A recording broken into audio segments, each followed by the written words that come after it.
Anda tahu, biasanya kalau kita bicara soal diagnosis medis, selalu ada semacam ekspektasi untuk dapat kepastian absolut kan? Oh iya benar, kayak kepastian yang hitam putih gitu. Iya, persis. Mirip kayak teknik mesin dasar lah. Anda jatuh dari sepeda, terus mematahkan lengan Anda. Terus Anda ke dokter. Tinggal di ronsen kan? Betul. Mesin ronsen langsung nunjukin garis putih bergerigi yang sangat jelas di layar. Dokter cuma perlu nunjuk gambar itu dan bilang, nah itu dia masalahnya. Tulang Anda retak di sini. Selesai. Kepastian kayak gitu memang sangat menenangkan ya buat psikologi kita. Maksudnya, kita sebagai manusia kan memang suka banget sama hal-hal yang terlihat. Yang, bisa dikategorikan ke dalam kotak-kotak rapi dan akhirnya bisa kita kendalikan. Benar banget. Ya kan? Masalah fisik selalu punya solusi fisik yang terukur. Tepat. Itu sangat membumi. Tapi, nah, ini dia. Coba Anda bawa kerangka berpikir yang sama ke dalam dunia psikologi keseharian kita yang modern. Wah, itu beda cerita pasti. Beda banget. Tiba-tiba rasanya kayak kita lagi meraba-raba di ruang yang gelap gulita. Ambil contoh sederhana deh, yang mungkin Anda yang lagi dengerin ini juga sering alamin. Oke, contohnya gimana tuh? Pernah nggak sih Anda merasa bersalah waktu lagi bersantai di sofa, katakanlah, pada hari Minggu sore? Oh, rasa bersalah pas lagi santai, iya. Ya, padahal Anda sudah bekerja keras sepanjang minggu kan? Tapi pas Anda duduk tanpa melakukan hal yang produktif, kayak ada suara berisik di kepala Anda. Suara yang, seolah berbisik, waktu adalah uang. Kamu buang-buang waktu nih. Sering banget sih itu. Nah, dari mana datangnya rasa bersalah yang sebenarnya nggak logis ini? Itu pertanyaan yang luar biasa, jujur aja. Dan seringkali diagnosis instan kita untuk fenomena budaya ini tuh terlalu dangkal. Dangkal gimana maksudnya? Ya, kita cenderung ngelabelin rasa bersalah itu cuma sebagai efek samping dari, keserakahan manusiawi aja. Atau sekedar tekanan dari sistem ekonomi kejam yang kita jalanin. Kayak, manusia pada dasarnya emang rakus dan selalu pengen lebih gitu ya? Betul, kita mikirnya simple gitu. Padahal, kalau kita membedah teks klasik sosiologi dari Max Weber yang judulnya The Protestant Ethic and the Spirit of Capitalism, kita bakal nemuin sesuatu yang beda banget. Sesuatu yang mengejutkan pastinya. Sangat mengejutkan. Akar dari budaya kerja keras, atau yang sering kita sebut hustle culture hari ini, itu sama sekali bukan tentang keserakahan. Wow, terus tentang apa dong? Akar sebenarnya adalah sesuatu yang sangat religius, penuh dengan kecemasan eksistensial, dan lahir dari sebuah ironis sejarah yang benar-benar di luar dugaan. Oke, ini menarik banget. Misi penelusuran mendalam kita kali ini jelas ya. Kita mau membongkar dari mana asal-muasal dorongan obsesif kita untuk terus produktif ini. Iya, dan untuk bisa mencerna gimana kita sampai pada sistem kerja modern ini, kita benar-benar harus membongkar ulang asumsi dasar kita tentang kata kapitalisme itu sendiri. Karena kapitalisme yang kita maksud di sini bukan kapitalisme zaman dulu ya. Benar. Weber dengan sangat hati-hati ngebedain antara semangat kapitalisme modern dengan hasrat numpukin kekayaan yang emang udah ada sejak zaman purba. Karena kalau cuma sekedar hasrat atau niat untuk menimbun harta, itu mah bukan barang-barang. Persis. Weber nyebutin istilah auri sacra fames kan, hasrat buta terhadap emas. Maksud saya, ini dorongan yang udah dimiliki sama bajak laut di lautan atau bangsawan Romawi kuno yang korup. Sampai supir taksi di Napoli pada abad pertengahan juga gitu kan? Mereka mencoba memeras penumpang demi koin emas. Nah, itu dia. Jadi, apa bedanya keserakahan zaman dulu sama kapitalisme modern yang dibilang Weber ini? Perbedaannya ada pada batasan moral dan metodologi. Metodologi, oke. Gini, keserakahan masa lalu itu sifatnya liar, buta, dan sangat impulsif. Mereka ngerampas, menipu, atau berperang cuma demi emas. Dan begitu mereka dapat emasnya, Mereka langsung ngehabisin emas itu buat kesenangan sesaat kan? Pesta pora gitu. nah itu. Tapi kapitalisme modern, menurut Weber, justru kebalikannya. Ia adalah sistem yang sangat rasional, berkelanjutan, dan didasarkan pada pengekangan diri. Pengekangan diri. Wah, itu kata yang jarang disandingkan sama kapitalisme. Tapi emang gitu. Ini tentang pembukuan keuangan yang teliti banget. Penghitungan untung rugi yang dingin, dan pengorganisasian tenaga kerja secara efisien. Jadi, ini bukan perampasan brutal. Ini adalah sebuah disiplin. Disiplin. Itu kata kuncinya. Dan untuk ngejelasin disiplin ini, Weber ngambil tokoh Benjamin Franklin dari Amerika ke abad ke-18 sebagai semacam poster boy untuk semangat baru ini. Ah ya, Benjamin Franklin. Kutipannya sangat legendaris. Iya, kita semua pasti tahu kutipan dia yang bilang, ingatlah bahwa waktu adalah uang, atau kredit adalah uang. Betul banget. Tapi Franklin tuh melangkah jauh melampaui sekedar bikin pepatah manis. Di sumber materi kita dia ngasih perumpamaan yang menurut saya agak ekstrim sih. Yang soal babi itu ya? Iya, dia bilang, kalau Anda membunuh seekor babi betina, Anda tuh nggak cuma membunuh satu hewan. Anda menghancurkan seluruh keturunannya sampai generasi ke-1000. Gila ya analoginya. Sangat gila. Terus dia nyamain babi itu sama uang koin. Jadi kalau Anda menyia-nyiakan 5 shilling aja hari ini, Anda sebenarnya sedang membunuh semua potensi keuntungan yang bisa berlipat ganda dari uang itu di masa depan. Anda seolah melakukan pembunuhan massal terhadap potensi masa depan. Analogi yang sangat kuat. Tapi tunggu sebentar, saya harus agak skeptis di sini. Boleh, silakan. Waktu saya baca tulisan Franklin itu, jujur aja dia terdengar kayak seorang utilitarian yang cuma ngasih tips public relations. Kayak trik bisnis doang gitu. Iya, bukankah dia pada dasarnya cuma bilang, bersikap nggak jujur, bangun lebih pagi dari sainganmu, bayar hutang tepat waktu, supaya apa? Supaya orang-orang di kota percaya dan mau minjemin modal ke kamu. Bukankah itu cuma trik bisnis yang cerdik? Bukan sebuah filosofi atau moralitas yang mendalam? Masuk akal sih kalau Anda mikir gitu. Dan emang banyak kritikus yang setuju sama keraguan Anda. Kelihatannya emang cuma dari permukaan. Terus Weber jawabnya gimana? Weber nunjukin kalau Anda benar-benar menelaah kehidupan Franklin, ini tuh jauh lebih dalam dari sekedar strategi ngebangun citra pasar. Bagi Franklin, akumulasi kekayaan itu bukanlah cara supaya nantinya dia bisa bersantai. Atau buat beli kereta kuda mewah, gitu kan? Bener. Buat Franklin, mencetak uang itu adalah sebuah etos, sebuah kewajiban moral. Kewajiban moral, jadi bukan sekedar pilihan karir. Bukan. Kalau Anda melanggar aturan-aturan kedisiplinan finansial ini, Franklin nggak cuma melihat Anda sebagai pebisnis yang bodoh.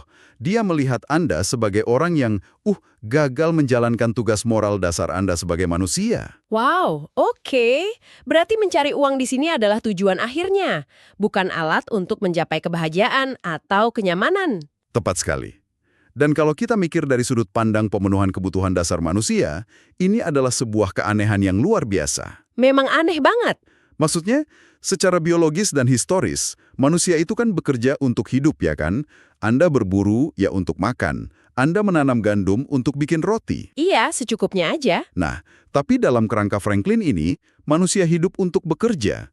Bisnis tidak lagi melayani kebutuhan hidup Anda, tapi hidup Anda lah yang sepenuhnya didedikasikan untuk melayani bisnis tersebut. Sebuah pergeseran yang gila, tapi mesin kapitalisme yang digerakin sama etos Franklin ini tentu nggak lahir di ruang hampa dong. Dan pastinya nggak bisa begitu aja ngerubah dunia semudah membalik telapak tangan. Betul, ada hambatan besarnya. Ya, supaya sistem akumulasi tanpa henti ini bisa berjalan, dia harus menghancurkan sebuah tembok psikologis raksasa yang udah tertanam di kepala umat manusia selama ribuan tahun.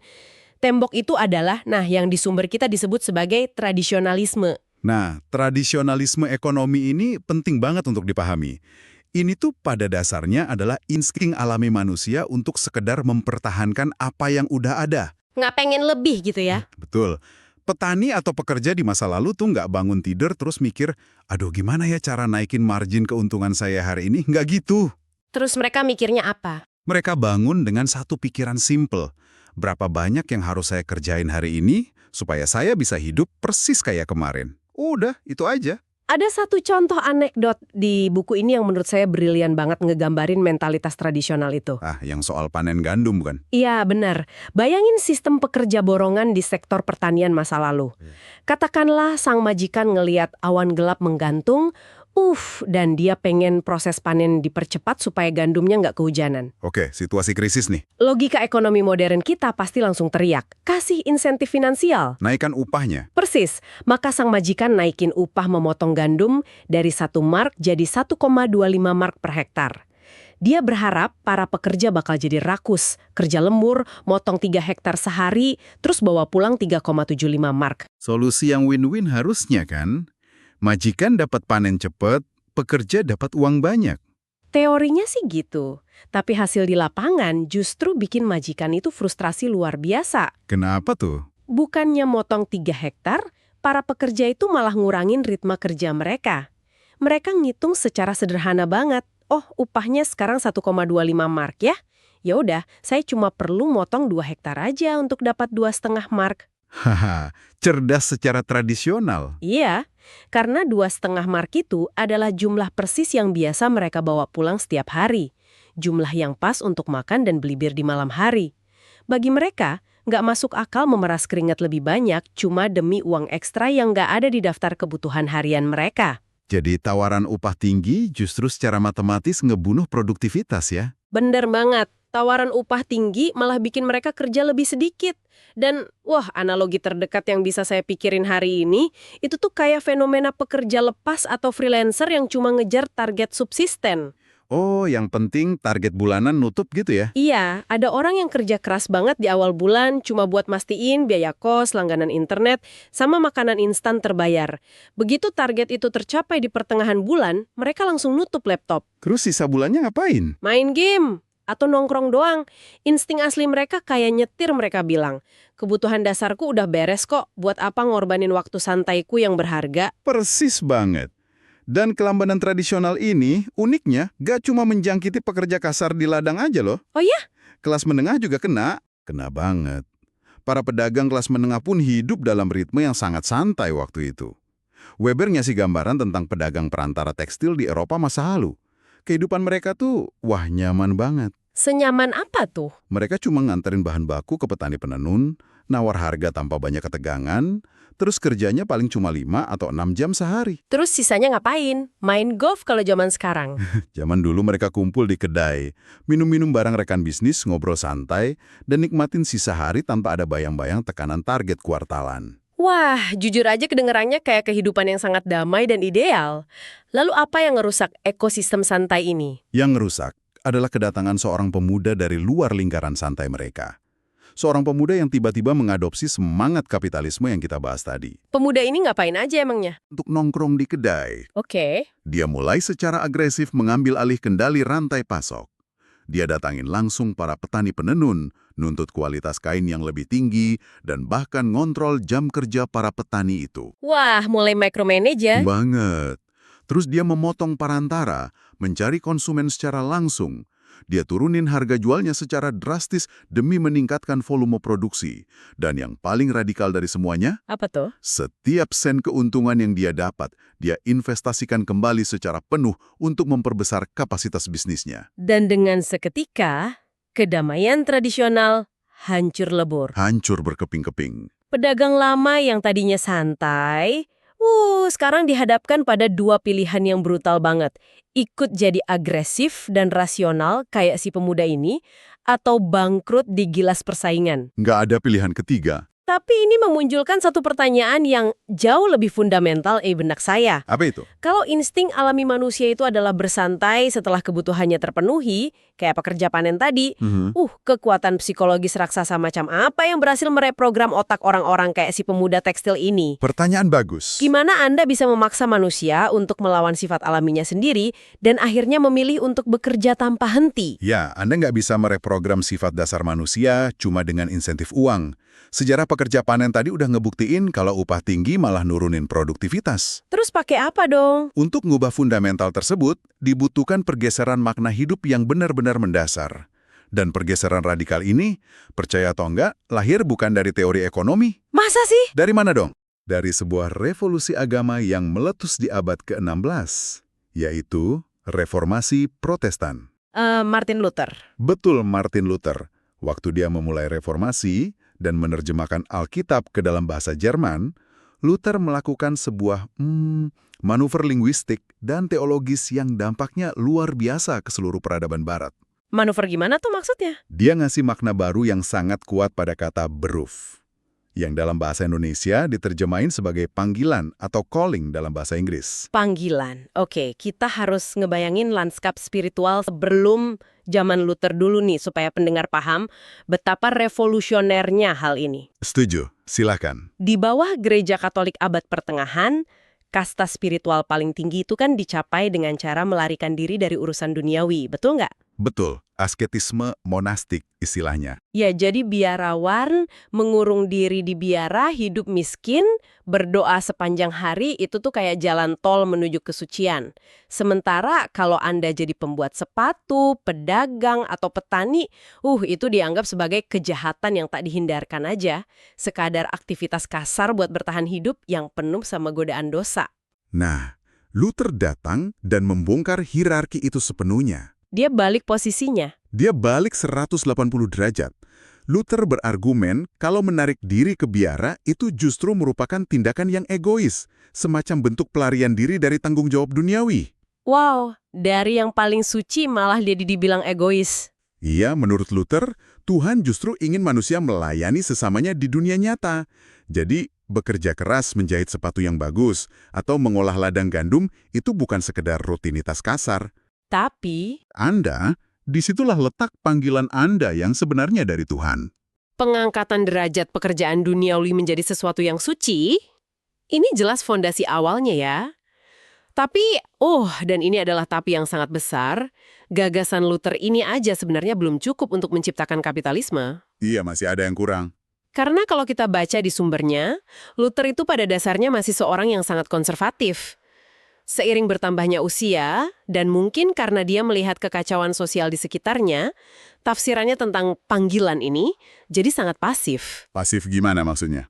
Dia ngajarin kalau setiap orang tuh ya harus menerima takdir dan status sosial yang udah dikasih Tuhan. Beradalah di tempatmu, kerjakan tugasmu, dan jangan pernah nyoba melampaui batas kelas sosialmu. Ah, iya. Sangat tradisional ya ujung-ujungnya. Sangat. Jadi Luther ini ibaratnya cuma menyalakan apinya, dia naburin gagasan bahwa kerja adalah ibadah, tapi dia masih nyuruh orang untuk, jangan terlalu berambisi. Api itu masih terkendali di dalam perapian. Benar. Pertanyaan saya sekarang, siapa yang ngambil api kecil ini terus nyiram galon demi galon bensin ke atasnya sampai meledak jadi mesin ekonomi yang tak kenal ampun? Jawabannya ada pada para penerus Luther yang jauh lebih radikal, terutama kelompok Calvinis, kaum Puritan, dan sekte-sekte Protestan asketis lainnya di abad ke-17. Oke, jadi mereka arsitek aslinya. Merekalah arsitek sebenarnya dari tekanan psikologis yang bikin Anda merasa bersalah di hari Minggu sore tadi. Dan senjata utama mereka untuk mereprogram otak manusia, itu adalah sebuah doktrin teologis yang disebut takdir atau predestinasi. Doktrin predestinasi. Jujur ini adalah bagian di mana logika rasional saya agak konslet waktu baca sumber materi kita. Banyak yang ngerasa gitu kok. Gimana tuh konsletnya? Gini, Weber kan mengutip Westminster Confession untuk mendeskripsikan kekejaman doktrin ini. Pada dasarnya, Calvinisme ngajarin bahwa bahkan sebelum alam semesta ini diciptakan, Tuhan dalam kekuasaannya yang mutlak itu udah menunjuk siapa yang bakal masuk surga dan siapa yang bakal disiksa selamanya di neraka. Betul, sudah ditetapkan sejak awal. Nasib Anda udah dikunci permanen. Dan yang paling menakutkan dari doktrin ini tuh adalah ketidakadaan agensi manusia. Maksudnya, Anda nggak bisa merayu Tuhan sama sekali. Sama sekali nggak bisa. Nggak bisa. Amal perbuatan Anda, seberapa banyak pun Anda nyumbang ke panti asuhan, seberapa khusyuk Anda berdoa tiap malam, bahkan seberapa besar iman Anda, semua itu nggak akan bisa mengubah keputusan final Tuhan. Keputusan itu mutlak dan nggak bisa diganggu-gugat oleh tindakan apapun selama Anda hidup di dunia. Nah, disinilah letak kebingungan saya. Kenapa bingung? Coba bayangin, saya hidup di abad ke-17. Terus pendeta saya bilang, nasib saya udah digembok secara permanen. Entah saya ini calon penghuni surga atau cuma bakal jadi kayu bakar di neraka. Bukankah logika paling waras sebagai manusia adalah fatalisme total? Fatalisme gimana? Ya, kalau usaha saya di dunia nggak bisa ngubah apa-apa, buat apa saya capek-capek? Lebih baik saya ngehabisin sisa hidup saya dengan bersantai, mabuk-mabukan, dan berpesta tiap hari. Kenapa teologi yang sangat fatalistik ini malah bikin mereka bekerja membabi buta kayak mesin? Reaksi Anda itu sangat logis. Secara hitung-hitungan formal, emang bener banget. Sayangnya nih, pikiran manusia itu kan nggak selalu bekerja secara logis ketika dihadapkan pada teror eksistensial. Teror eksistensial. Ya, emang benar secara teori Anda bisa milih buat berpesta. Tapi secara psikologis, coba Anda bayangin dampaknya. Doktrin ini menciptakan jurang kecemasan yang luar biasa dalam jiwa para penganutnya. Pasti, tegang terus tiap hari. Banget. Bayangin Anda bangun setiap pagi, ngelihat wajah keluarga Anda, terus dihantui satu pertanyaan yang nggak ada jawabannya. Apakah saya ini orang yang diselamatkan? Atau saya bakal dibakar selamanya di neraka? Gila, itu pasti memicu depresi massal dan krisis identitas berskala besar dong di tengah masyarakat saat itu. Orang-orang pasti pada lari ke pendeta mereka sambil nangis, memohon cara buat ngecek status nasib mereka. Dan teror pastoral itu benar-benar terjadi. Para pendeta Puritan menyadari kalau mereka nggak segera ngasih semacam katup pelepas tekanan buat umatnya, masyarakat bisa hancur lebur karena kecemasannya sendiri. Terus apa solusi dari pendeta-pendeta ini? Jadi, meskipun teologi aslinya bilang perbuatan baik itu nggak bisa membeli keselamatan, para pendeta ini mulai ngasih sedikit modifikasi nasihat praktis. Nasihatnya apa? Mereka bilang, Anda harus selalu menganggap diri Anda sebagai orang yang terpilih. Meragukan hal itu adalah tanda kurangnya iman, dan itu godaan setan. Tapi tunggu, sekedar menganggap diri sendiri terpilih kan jelas nggak cukup kuat untuk menenangkan rasa panik yang nyata. Manusia tuh butuh bukti konkret kan? Nah, tepat sekali. Di sanalah letak kejeniusannya. Bukti konkret yang disarankan sama para pendeta ini adalah keberhasilan berkelanjutan dalam panggilan duniawi Anda. Oke, maksudnya bisnis. Betul. Gimana Anda tahu Tuhan tersenyum pada Anda? Buktinya adalah jika hidup Anda teratur, jauh dari maksiat, dan bisnis Anda terus berkembang pesat berkat kerja keras yang tanpa henti dan metodis. Wow, kesuksesan finansial itu bukan dipakai buat ngebeli tiket surga, melainkan sebagai tanda. Indikator psikologis bagi diri Anda sendiri bahwa, saya termasuk golongan yang terpilih nih. Jadi rasa percaya diri akan keselamatan itu diraih lewat keringat ya? Benar. Bekerja keras menjadi satu-satunya pelarian yang logis dari teror spiritual itu. Gila. Jadi motivasi paling dasarnya itu sama sekali bukan keserakahan, melainkan kebutuhan mendesak untuk membuktikan pada diri sendiri bahwa Anda bukan calon penghuni neraka. Persis. Mari kita sintesiskan hal ini. Karena efek berantainya sungguh menakjubkan menurut saya. Silakan, coba kita lihat polanya. Di satu sisi kita punya jutaan orang yang bekerja dari fajar sampai senja secara obsesif. Murni karena takut akan kutukan abadi.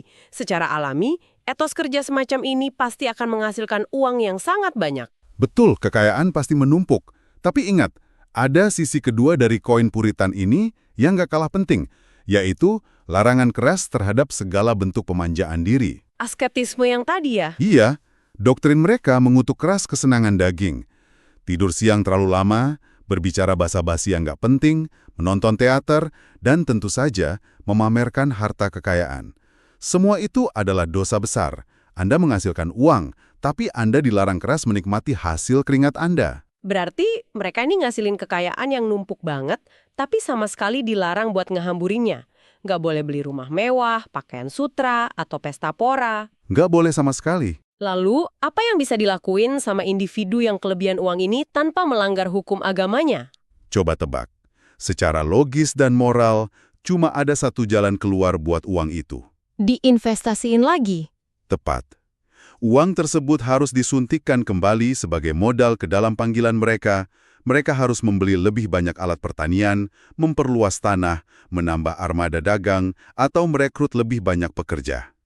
Keuntungan diinvestasikan kembali, menghasilkan lebih banyak keuntungan, terus diinvestasikan kembali lagi, secara in ad infinitum. Dan boom, dari pertemuan yang aneh antara kecemasan spiritual dan pengekangan diri inilah lahir sebuah keajaiban ekonomi, akumulasi modal yang sistematis. Keajaiban yang nggak direncanakan. Bener, tanpa disadari, orang-orang Puritan yang ketakutan ini malah merakit mesin kapitalisme modern dari balik bangku gereja mereka. Mereka sama sekali nggak niat bikin sistem ekonomi global yang baru, mereka cuma berusaha menenangkan jiwa mereka yang tersiksa oleh ketakutan neraka. Ini adalah salah satu ironi terbesar dalam sejarah manusia. Tokoh-tokoh seperti Calvin atau sekte-sekte Puritan di Inggris awalnya kan sangat membenci kekayaan dan murni fokus pada akhirat. Iya, mereka anti musik, anti pesta. Tapi produk sampingan yang tidak disengaja dari pencarian akhirat mereka ini justru melahirkan sebuah tatanan ekonomi raksasa yang pada akhirnya mengubah wajah bumi secara permanen. Fakta bahwa kita bisa menelusuri fenomena ekonomi terbesar di abad ini kembali ke krisis teologis di pedesaan Eropa berabad-abad yang lalu, sungguh bikin takjub. Sangat membuka mata kan? Bagi Anda yang mendengarkan penelusuran mendalam kita kali ini, Anda kini bisa melihat mengapa statistik sejarah yang dibeberkan di awal buku Weber itu sangat masuk akal. Statistik yang mana tuh? Fakta bahwa kaum Protestan pada masa itu sangat mendominasi posisi puncak pemilikan modal. Mereka menguasai keahlian teknis tingkat tinggi dan lebih memilih mengirim anak-anak mereka ke sekolah teknis komersial ketimbang sekolah humaniora. Itu semua sama sekali bukan kebetulan biologis atau genetik. Bukan genetik sama sekali. Angka-angka statistik tersebut adalah jejak fosil dari sebuah budaya. Itu adalah warisan nyata dari pergeseran pandangan dunia yang radikal. Di mana kerja udah berubah maknanya ya. Betul. Kerja diangkat derajatnya dari sekedar alat paksaan untuk beli makan siang menjadi tujuan esensial dari keberadaan manusia itu sendiri. Namun, sebelum Anda menutup sesi kali ini dan mungkin kembali menatap layar laptop untuk lanjut kerja, ada satu pemikiran yang ingin saya titipkan untuk Anda renungkan. Pemikiran yang cukup menampar ya. Iya, Weber menyebut bahwa kapitalisme pada akhirnya membuang jubah religiusnya setelah sistem ekonominya mapan. Benar. Dorongan spiritual aslinya perlahan menguap seiring berjalannya waktu. Tapi infrastrukturnya, kebiasaannya, itu tetap tertinggal dan mengeras menjadi semacam sangkar besi. Dan itulah realitas kita hari ini. Di era modern yang cenderung sekuler ini, sebagian besar dari kita jelas nggak lagi menganut doktrin predestinasi yang kaku. Kita nggak memotong waktu istirahat kita cuma karena takut akan api neraka, atau khawatir nggak masuk daftar umat pilihan. Iya, alasan spiritualnya udah hilang. Tapi kita secara utuh mewarisi mesin kapitalismenya dan mentalitas obsesif terhadap produktivitas yang dirakit oleh orang-orang Puritan tersebut. Jadi, tanyakan pada diri Anda sendiri saat Anda kembali ke rutinitas Anda nanti. Kalau kita udah nggak lagi punya teror religius yang dulu maksa manusia berlari tanpa henti di atas roda putar ini, lalu sebenarnya untuk apa kita masih terus berlari, memforsir diri hingga kelelahan saat ini? Apakah kita terjebak di dalam sebuah sangkar besi rutinitas tanpa makna, di mana kita bahkan udah lupa siapa yang pertama kali ngunci pintunya? Terima kasih banyak Anda sudah ikut serta membedah kerumitan sejarah bersama kami kali ini.